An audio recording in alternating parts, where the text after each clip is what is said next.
Hello and welcome to Throwdown Thursdays. My name is David and today I'm joined by my good friend and fellow teammate Ashley. Hello. And today we are playing Splendor. If you'd like to learn the rules, please watch Natalie's video. Check the link in the description or the top right hand corner. She does a much better job than I do because I'm terrible at rules. Right, so Ashley, when the game starts, what's kind of the first thing you look at? There's a lot going on. Obviously, you look at the green side, which is the level 1, and then the nobles as well.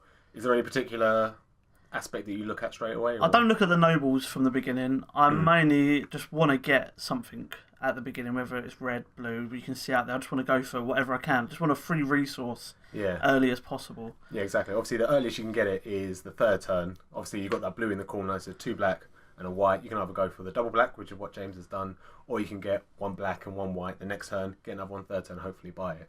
Natalie's gone first on this one, and that's a big part of the game, isn't it? Going second, third, or even last can be very dangerous for you, can't it? Oh, 100%. You could be setting up, if you're going, well, Sarah's last, so she could be setting up to go for one of these cards, but by the time it comes back around to her, they're probably all going to be gone. There's going to be all new cards out, and all the gems that she's put to one side might be useless for the cards that have just come out. Yeah. And then that's another turn she's going to fall behind, so... Yeah, exactly.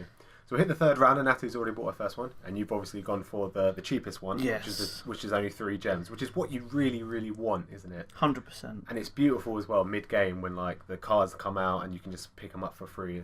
That's where the game becomes really, really fun because you keep those gems and everything. Yeah. Sarah's obviously gone through into the 4th round. She still hasn't bought anything, same as James. Oh, he's buying something now, it looks like. But she's got all those tokens. It looks like she's going to have, depending on what comes out now, which is nothing for her, unfortunately. She's 1 diamond short. Yeah, exactly. So she takes 3 and she puts a black back, which is rare. It's rare that happens, isn't it? Where you take more than you need and put back. But those situations come up sometimes, don't they? Which is just really unfortunate for her. So you and Natalie are looking pretty good right now. You've got a nice handful of gems. You've got a blue. She's got a red. James also got a green as well. And Sarah's just bought her first card. At the moment, red seems to be a hot commodity at the moment. Natalie's just gone for a second one. There's 2 more out there. That's something you have to keep an eye out because there's 8 of every single lower level. Yeah. But once they start coming out more frequently and you realise there's not going to be many left, you have to kind of maybe possibly focus on getting one of those as soon as you can. Oh yeah, definitely. I mean, you don't want to ever be without a colour, but sometimes it's the way the cards fall, and like we were just talking about the gems that you pick up, it might not help you, and by the time it comes back around to you, they're probably gone by the time you start getting the gems that you do need to buy the card. Yeah, so, it happens sometimes, doesn't it? In comparison to smaller games, obviously in large game you do have to wait for everything to go around. So when do you think is a good idea to start thinking about the nobles, or again it's all situational? Yeah, I think it's very situational, especially with the nobles, because I'll keep saying it, but you just don't know how the cards are going to fall out. You really don't. It's just pot luck that yes, there's a card that I need, I can buy this for free, or I've got the gems that I need to get this. Yeah. And then I think when you get onto the second layer, maybe you could start working on them nobles. Yeah.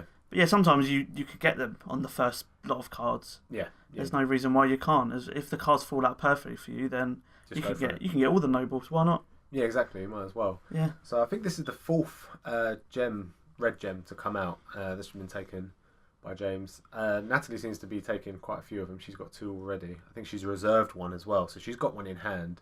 So already that's only 3 more just to come out, and then that's it pretty much. You've gone for pretty much 1 of everything. I tend to do a similar thing. At least get 1 of everything, and then maybe hoard 1 particular colour. Yeah. You can see you've got all those blues, but there's no blues at the bottom. Nothing that requires blue anyway.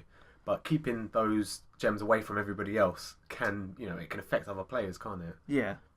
That's kind of a fun game to play, but if you delve too far into it, it's bad. So you've reserved a card from the top of the deck, and it was pretty nice. It's got 1 of each colour, and it's a green, which you need, and you can actually buy it on your next turn. Yeah. Which is pretty nice. It's very risky though. Oh, it's really risky, yeah. And sometimes it pays off. I think this time it has paid off because you put back.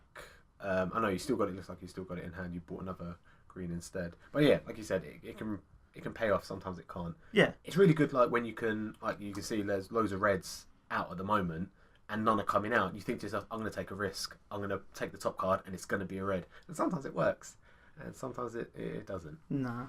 So James reserves a small card. I always feel like it's kind of a bad thing to do that, in my opinion. Reserving something that only costs 3 tokens. I know other people can still pick it up early, but I feel like reserving maybe the higher cards is more important. Yeah, maybe, but if there's cards that you need, like he personally thinks he needed that green to help with maybe other cards that he can see out on the table at the moment. So he just felt like it only costs 3. I'll get a gold token as well, like a Joker token. Then it doesn't matter. So yeah, you can go small cards or the big cards. It's not really. No, I don't think it alters the game too much or puts you behind too much. At the end of the day, it gives you a Joker token as well, which can be used for anything. So at the moment, Natalie, we're in the 15th round, and Natalie's got 3 points, and you're sitting there with 0. But you're sitting there with pretty much 2 of nearly everything, which is looking pretty good. James isn't too far behind, and Sarah, she's missing on the reds, but she's going hard on the greens. So it's looking good right now for Natalie and Sarah, actually. They look kind of favourable to win.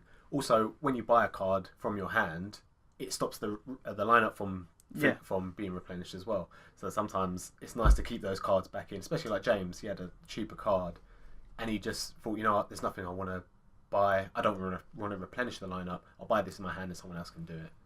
So we hit the 18th round, and all the cards are gone now. But I think out of everyone, you and Natalie are probably looking the strongest, and James as well, actually. Because once they're gone, that's it. You have to start obviously going for the second layer, and that's when it becomes really difficult, isn't it? Yeah. So you've reserved a card at the top of the deck, and it was a black with all six blacks. You've got 4 already, and you've got a gold token as well. So hopefully you can get that one out. I think it was worth 3 points. I think I just saw. So you're taking a few more, and it's not too long after the last layer is gone that the game is going to start ending. You know it's very, very close, isn't it? Oh yeah, definitely. The game really picks up speed now. Yeah, it really does. And everyone starts reserving for the big points, because this is where everyone's going to start getting the nobles. You're so close to some of the nobles. And Sarah takes the first one. She puts it up to 19. And here, unfortunately, Natalie makes a misplay. She had 1 less black than intended, and she still bought it, which can affect the game. Obviously, it would have given you guys extra turn. Maybe an extra 2 turns possibly. But it's also allowed her to buy this noble as well, because she got the blue on her next round. They gave her 3 blue, green and white. So it did mess up the game quite a bit.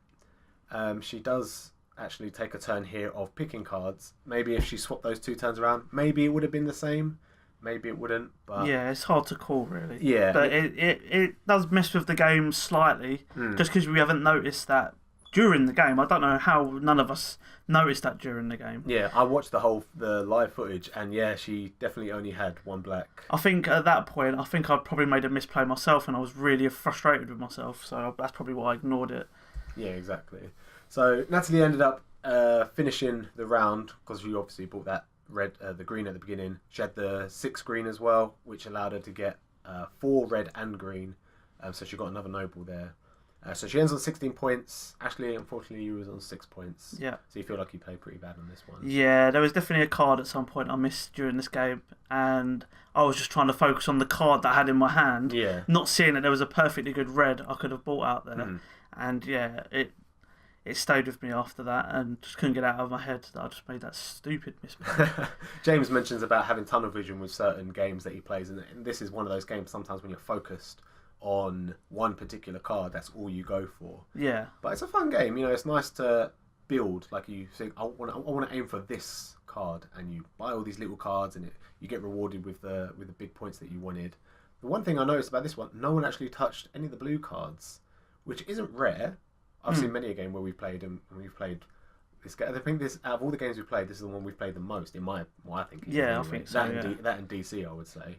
But yeah, no one touched the blues. In other games, sometimes you end up being able to get one. Yeah, maybe 2. Even 2 if you're lucky. Yeah, so with the right reserves and But overall, it's a really good game, especially if you like calculating what you want to do. Resource management. Yeah, definitely fun, and it's pretty. And the poker chip gems are really, really heavy. Oh yeah, they're really nice. They feel really good. Yeah. But overall, it's a really good game. It's a fun game, but it's probably the only game where no one talks for the whole game. Yeah. It's quite odd. The amount of times Yumi and Dom have played, we say, talk for like maybe the first round, and then it's just silent. It's just silent for the rest of the game. You can just hear all the cogs going in everybody's head, just thinking about, I'm going to do this, going to do that.